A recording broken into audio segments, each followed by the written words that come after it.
So இன்னைக்கு வந்து நம்ம சாப்டர் 1 தான் பார்க்க போகிறோம். Chapter 1 rational numbers. ஸோ அதோட இன்ட்ரடக்ஷன் பார்ட் 1 வீடியோ தான் பார்க்க போகிறோம்.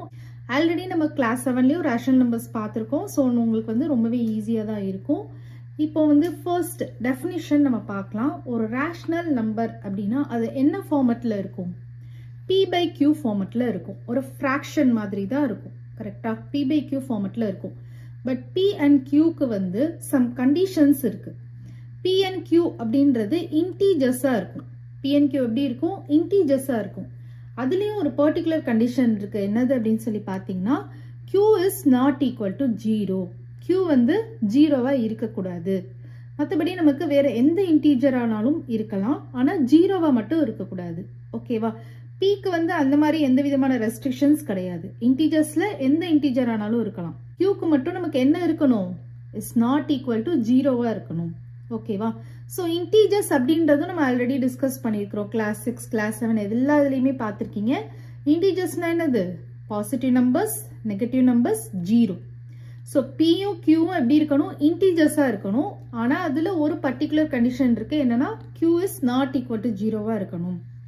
மற்றபடி நமக்கு எந்த பாசிட்டிவ் நம்பர்ஸ் ஆனாலும் இருக்கலாம், எந்த நெகட்டிவ் நம்பர்ஸ் ஆனாலும் இருக்கலாம். Qக்கு வந்து Pக்கு வந்து பாசிட்டிவ் நம்பர்ஸ் இருக்கலாம், நெகட்டிவ் நம்பர்ஸ் இருக்கலாம், 0வாகவும் இருக்கலாம். இது இன்னொரு வேலை எப்படி நம்ம எக்ஸ்பிளைன் பண்ணலாம் அப்படின்னா ஹோல் நம்பர்ஸாக இருக்கலாம். P and Q அப்படின்றது ஹோல் நம்பர்ஸாக இருக்கலாம், நெகட்டிவ் நம்பர்ஸாக இருக்கலாம்.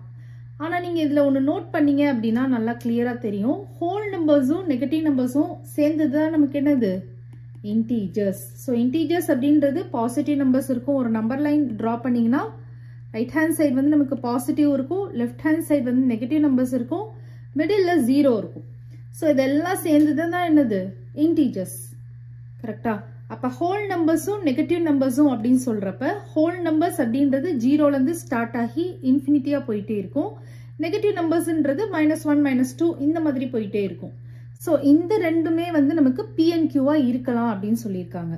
ஸோ அதை நான் வந்து இன்டீஜர்ஸ் அப்படின்னு சொல்லலாம்.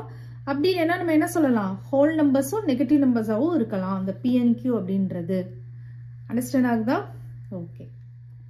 ஸோ இப்போ வந்து நம்ம ரேஷனல் நம்பர்ஸ்க்கு எக்ஸாம்பிள் பார்க்கலாம். ஸோ எக்ஸாம்பிள் பார்த்தீங்கன்னா இப்போ ஃபார் எக்ஸாம்பிள் -2/3 இருக்கு. இது ஒரு ரேஷனல் நம்பரா? Yes yes. ஏன்னா -2 அப்படின்றது ஒரு நெகட்டிவ் நம்பர், 3 அப்படின்றது ஒரு பாசிட்டிவ் நம்பர். கரெக்டா? ஸோ இது எல்லாமே இன்டீஜர்ஸாக தான் இருக்கு. ஸோ இது ஒரு ரேஷனல் நம்பர். 0/3 இது ஒரு ரேஷனல் நம்பரா? Yes S. ஸோ இது ஒரு ரேஷனல் நம்பர் தான். ஏன்னா நமக்கு P இது வந்து P, இது வந்து Q. ஸோ P வந்து நமக்கு எப்படி